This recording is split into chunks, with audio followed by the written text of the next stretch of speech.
అలాగే స్వామివారి యొక్క దివ్య కిరీటము మీదగా భుజముల వరకు 2 మూరల పుష్పమాలలను అలంకరిస్తారు.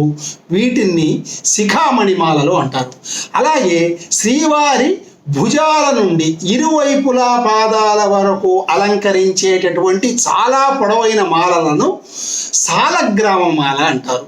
అలాగే శ్రీవారి మెడలో 2 పొరలుగా భుజాల మీదకి అలంకరించబడేటటువంటి 3.5 మూరల హారాన్ని కంఠసరి అంటారు.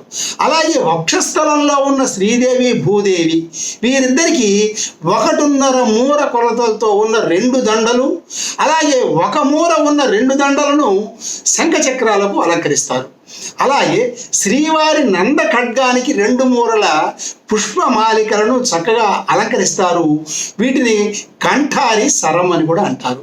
తర్వాత 2 మోచేతుల కింద నుండి పాదాల వరకు హారాలుగా వ్రేలాడదీసేటటువంటి 3 పుష్పమాలలను తావళములు అంటారు. ఇలా ఒక్కొక్క మాల సమర్పిస్తుండగా కొంగొత్త వెలుగులతో దర్శనమిచ్చేటటువంటి కళ్యాణ చక్రవర్తి బ్రహ్మాండ నాయకుడైనటువంటి స్వామివారిని కన్నులారా వీక్షించి అవ్యక్త ఆనందాన్ని పొందుతారు భక్తులు. అంతేకాదండి, పుష్పాలంకరణ పూర్తి అయిన తర్వాత వేద పండితులు చక్కగా మంత్రపుష్పాన్ని పఠిస్తారు.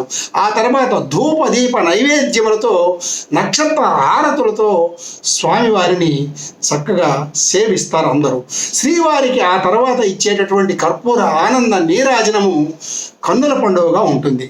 తర్వాత దివ్యాలంకార భూషితుడైనటువంటి శ్రీనివాసుని దివ్యమంగళ ధ్రువమూర్తిని దర్శించుకున్న భక్తుల యొక్క ఆనందం ఆ సమయంలో అపారంగా ఉంటుంది, అద్భుతంగా ఉంటుంది, అవ్యక్త ఆనందం అన్నమాట.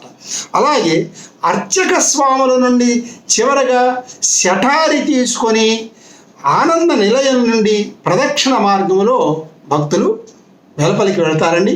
ఇలాంటి అద్భుతమైనటువంటి తోమాల సేవను అవకాశం వచ్చినప్పుడు హిందూ బంధువులందరూ చూచి తరించవలసినదే.